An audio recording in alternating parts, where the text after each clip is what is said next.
Hello, you lovely people. How are you doing? Hope you're keeping safe. Hope you're keeping sane.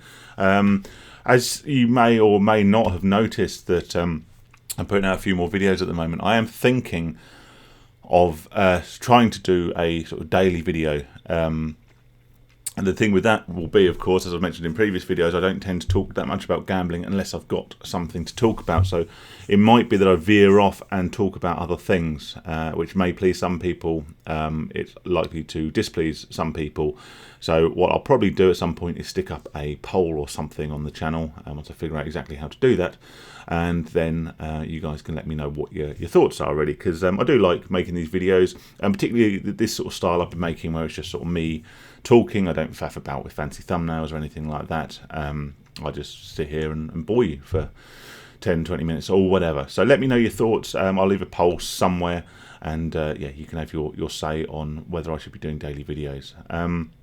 Today I want to talk about watches, but I don't want to talk specifically about watches because, well, blimey, there's millions of channels devoted to that, and yeah, I don't want to bore the vast majority of you who couldn't care less.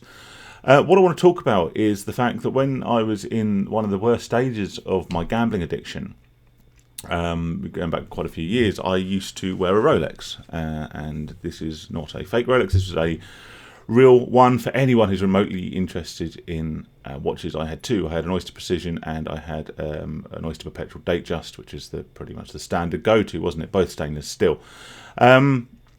And I want to talk today kind of about the reasoning behind me owning an inexpensive watch, and there were others, but having no money and having this sort of money-sucking addiction that was pretty much tearing my life apart at the time.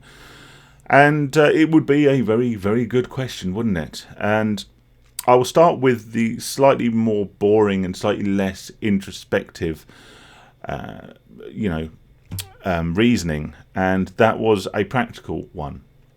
If I had an expensive watch on my wrist, or as developed an expensive watch collection at home in the safe or wherever, then I can immediately spend that money gambling. I knew at this point, whilst I wasn't ready to quite come to terms with its severity, and I wasn't quite ready to take any action against it, or indeed I didn't want to take any action against it, and once again I will ramble on about want again at another point. I was very aware that I was gambling all my money, and that I had a sort of a compulsion as to whereby I couldn't sort of stop myself from doing this. And one way in which I put a barrier in between my finances and the gambling companies, ultimately probably the FOBTs and fruit machines and stuff at the time, was to spend the money on things. Now, initially, I started buying some clothing, expensive clothing items. If you've been with the channel a while, you may at some time see me wearing sort of a Gucci t-shirt or something of that nature. And that would have been something I'd bought off the back of a win.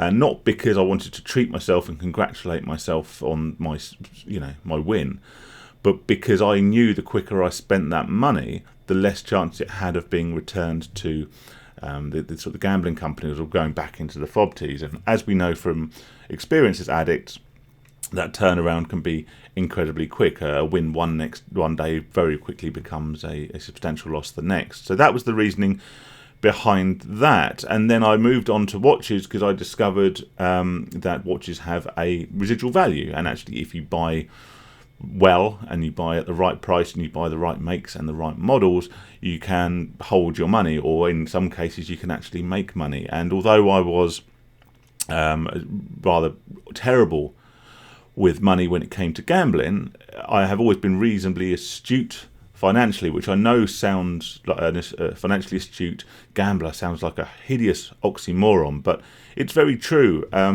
And it's a weird assumption that maybe people see from the outside, that because someone gambles and because they're always losing all their money, that they're bad with money. I would almost put forward a counter argument, and maybe I will in tomorrow's video, that actually gamblers by proxy and because they're forced to, become particularly good with money, because we need to survive. We still need to live. We still need to feed ourselves and clothe ourselves and be able to get to work and stuff. So we become particularly good at budgeting. We become particularly good with money. And I was doing this, and I was using this knowledge and moderate knowledge I had of watches at the time, because it was something that interested me, to, in a sense, safeguard my money against against gambling.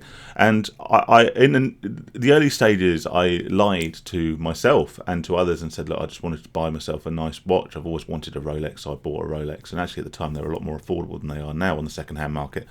And so I did, but soon I was buying, almost any well-priced, decent buy luxury-ish watch that I could find. I mean, I had about half a dozen Tag Heuers at some point, which I didn't even wear because I didn't even really like them, but I was getting them at a good price, and I knew that when I was spending that money on that watch, it could sit in a watch case and it wouldn't lose a lot of money. It certainly wouldn't lose money at the rate that I could. And that was the first and like I say, the more boring reason as to why I did it. It was purely a method of safeguarding. The second reason, and this could be tied in with both the watches and the designer clothes and all the rest of it, is a much more introspective psychological reason. And it's one that some of you guys might be able to relate to. Some of you might not have even sort of considered this, but it was a mask. As gamblers, we have a tendency to wear a number of masks.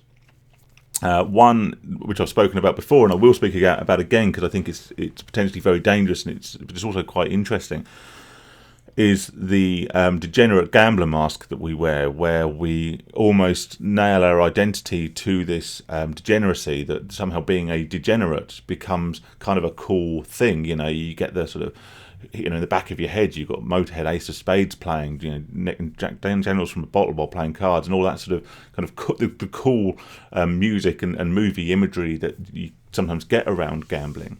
So you try and nail your identity to that of a degenerate gambler, but in the way that makes you sort of quirky, cool, and interesting. When really, just actually, having seen it from both sides and having to spoken to people, it just makes you look a bit desperate, to be honest. But the other way, you can sort of cement your identity as someone who can afford your habit, and that was naturally the look I was going for when I was buying these expensive clothes, expensive watches, and portraying myself as a company director, which of course on paper I was, but my company didn't have any money because I'd spent it all. But I did have a Gucci t-shirt, an Armani coat, and a Rolex, and I could do a good impression of someone who could afford the habit they were so blatantly, demonstrating. Gambling online and in certain aspects can be very sedentary. It can be very solitary. It can be sort of very lonely. It can be very secretive, and it can be very easily hidden.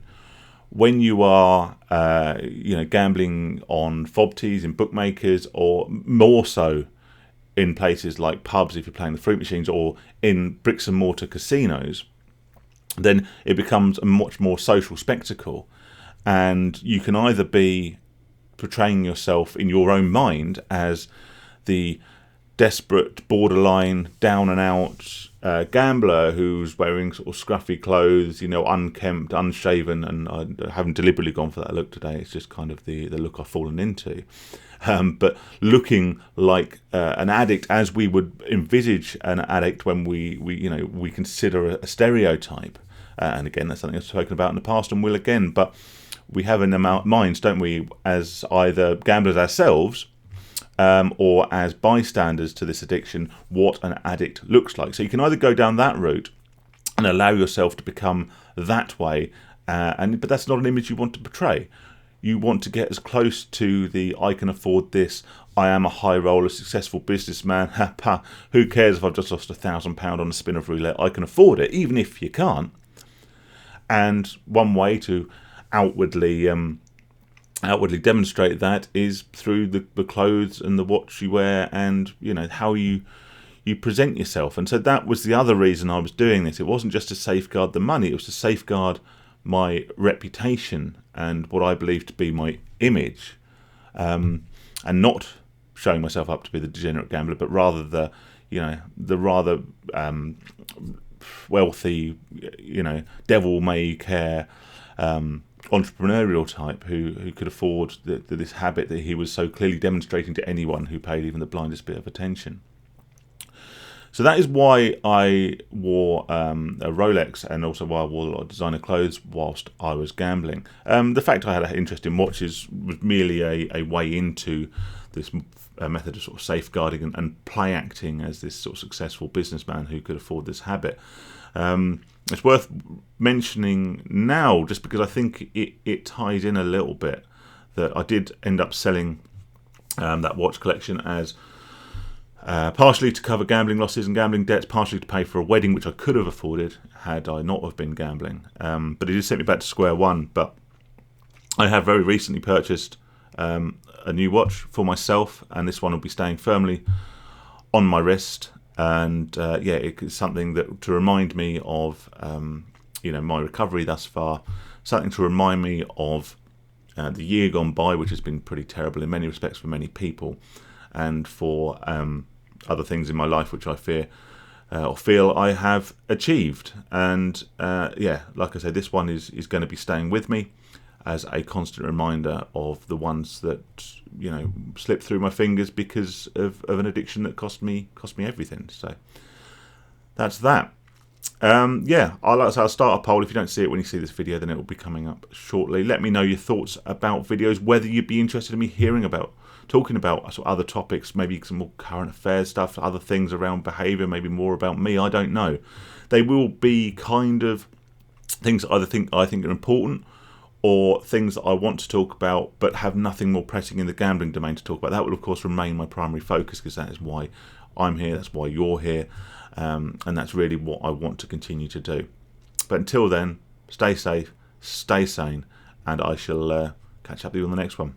Have a good day, guys.